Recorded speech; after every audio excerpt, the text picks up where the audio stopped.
করে ৬৩ জন সহ জেলায় এখন পর্যন্ত আক্রান্ত হয়েছেন ২২৫১ জন। থেমে থেমে বৃষ্টির কারণে ডেঙ্গু পরিস্থিতি আরও ভয়াবহ রূপ নিতে পারে বলে শঙ্কা বিশেষজ্ঞদের। এ বিষয়ে বিস্তারিত জানাতে আমাদের সাথে যুক্ত হচ্ছেন সহকর্মী জিয়াদ মাহমুদ। জিয়াদ, জেলায় এখন পর্যন্ত ডেঙ্গু নিয়ন্ত্রণ কেন সম্ভব হচ্ছে না, আর মোকাবেলার ক্ষেত্রে এখন পর্যন্ত কি কি ব্যবস্থা নেওয়া হয়েছে বিস্তারিত জানাবেন।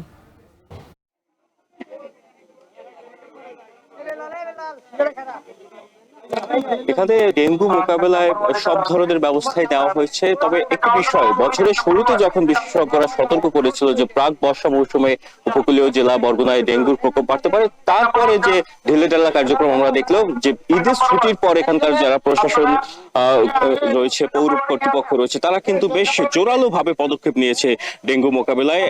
আপনি যেটি বললেন যে গত ২৪ ঘন্টায় আজকে সকাল ১১টা পর্যন্ত ৬৩ জন নতুন ডেঙ্গু রোগী শনাক্ত হয়েছে এবং এ মিলিয়ে এবছরে মোট আক্রান্তের সংখ্যা গিয়ে দাঁড়ালো ২,২৫১ জনে এবং মৃতের সংখ্যা ৫ জন, বেসরকারি হিসেবে মৃতের সংখ্যা ১০ জনেরও বেশি। এবং গতকালও একজন মনসাতলী এলাকায় বরগুনা সদরে সেখানে একজনের মৃত্যু হয়েছে বলে জানা গিয়েছে।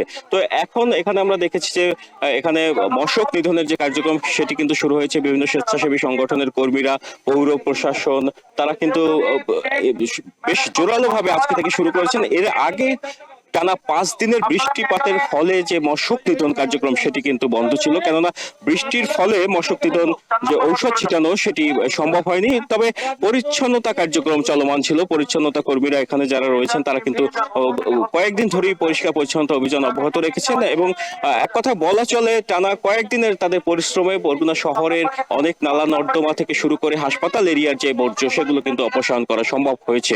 তো এখন যেটি প্রয়োজন, বিশেষ করে এখানে যে আইডিসিআর এর গবেষণা টিম এসেছে ৬ সদস্যের, তারা কিন্তু বলেছেন যে বরগুনার বেশিরভাগ এলাকার যে বাড়িতে পানি জমিয়ে রাখে, যারা বৃষ্টির জন্য পানি জমিয়ে রাখে, যেহেতু এখানে সুপেয় পানির বেশ একটা সংকট রয়েছে, লবণাক্ততা রয়েছে পানিতে, তো সেক্ষেত্রে ২-৩ দিনের বেশি যে পাত্রগুলোতে পানি জমিয়ে রাখছে সেখানেই কিন্তু ডেঙ্গুর লার্ভা, এরিসের লার্ভার উপস্থিতি তারা দেখতে পেয়েছেন। এক্ষেত্রে এই মুহূর্তে বৃষ্টি কিছুটা কমে গেছে। আজকে বৃষ্টিপাতের সকাল থেকে আমরা দেখিনি বৃষ্টিপাত তেমন একটা হয়েছে, তো এই কারণে কিন্তু এখানে আজকে থেকে মশক নিধন যে কার্যক্রম সেটি কিন্তু অব্যাহত রয়েছে। পাশাপাশি এখানকার যারা প্রশাসন রয়েছেন, আমরা দেখেছি কিছুক্ষণ আগে জেলা প্রশাসক, সিভিল সার্জন সহ আইডিসিআর এর যে গবেষণা টিম তারাও এসেছিলেন, তারাও মানুষকে সচেতন করার জন্য এখানে বলেছেন এবং এখানে স্বেচ্ছাসেবী যারা কর্মী রয়েছেন তারা কিন্তু লিফলেট নিয়েছেন, কারণ এই মুহূর্তে সচেতনতার বিকল্প নেই। একমাত্র সচেতনতাই এখানকার যে ডেঙ্গু রোধে কার্যকর ভূমিকা পালন করতে পারবে। হাসপাতালে প্রতিনিয়ত যেমন ভিড় বাড়ছে,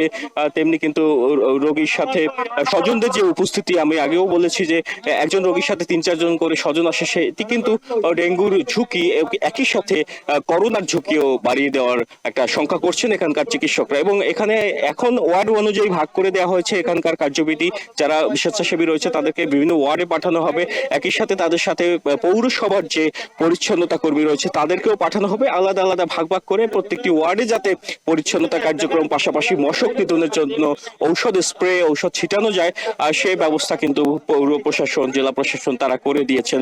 এবং আইডিসিআর এর টিম বারবারই তারা সতর্ক করছেন যে ডেঙ্গুর ঝুঁকি এড়াতে, বিশেষ করে এই মুহূর্তে যেখানে বৃষ্টি কমে গেছে, এখনই মশক নিধনের যে ঔষধ স্প্রে করার সময়টি, এখন যদি স্প্রে করা হয় তাহলে কিন্তু অনেকটাই সুফল পাবে বরগুনাবাসী। তবে বৃষ্টিপাতের যে অবস্থা এটি কিন্তু থেমে থেমে রয়েছে এবং এটি যদি চলমান থাকে তাহলে কিন্তু একটি শঙ্কা থেকে যায় ডেঙ্গুর জন্য। তো এই ছিল বরগুনার ডেঙ্গু পরিস্থিতি নিয়ে আমার কাছে সবশেষ তথ্য। বরগুনার ডেঙ্গু পরিস্থিতির খবর জানাতে আমাদের সাথে যুক্ত ছিলেন সহকর্মী জিয়াদ মাহমুদ।